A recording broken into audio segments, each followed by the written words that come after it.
They say one man's trash is another man's treasure.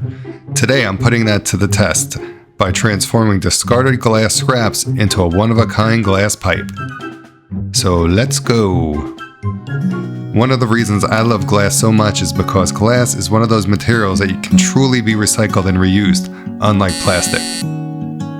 So I have a ton of scrap glass in the shop, like a ton. Now, some glass blowers will trash their glass scraps, but anyone who knows me knows that I hate throwing things away. Which led me to my next question, which is, what do I do with all this scrap glass? Then it came to me, wouldn't it be a crazy idea to take these scraps and make them into a glass spoon? So here we are. But how do we go about changing these pieces of glass into something usable? There's going to be a few steps that we're going to need to do to complete this project. Our first step is to melt all the scrap glass down and pull it into rods.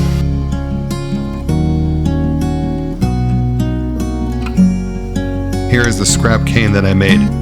You could be more selective with the colors. I went with a random mix of whatever my soul felt was good. Now that we have the glass in rod form, we're going to do a technique called coil potting to make the glass into a tube.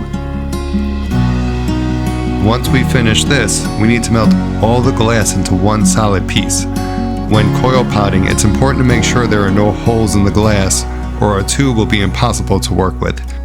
If you do have any holes in your tube, make sure you fill those with some glass before you move on.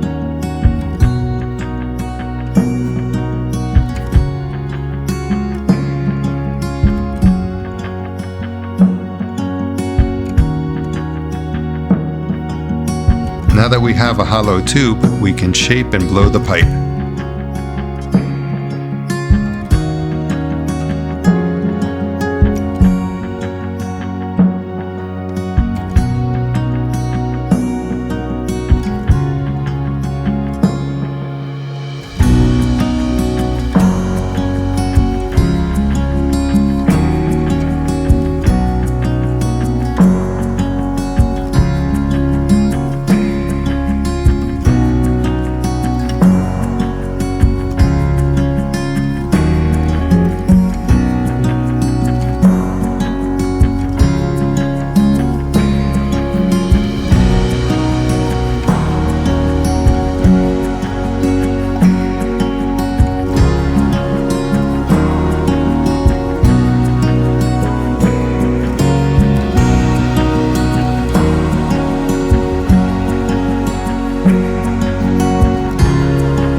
And here is our finished piece.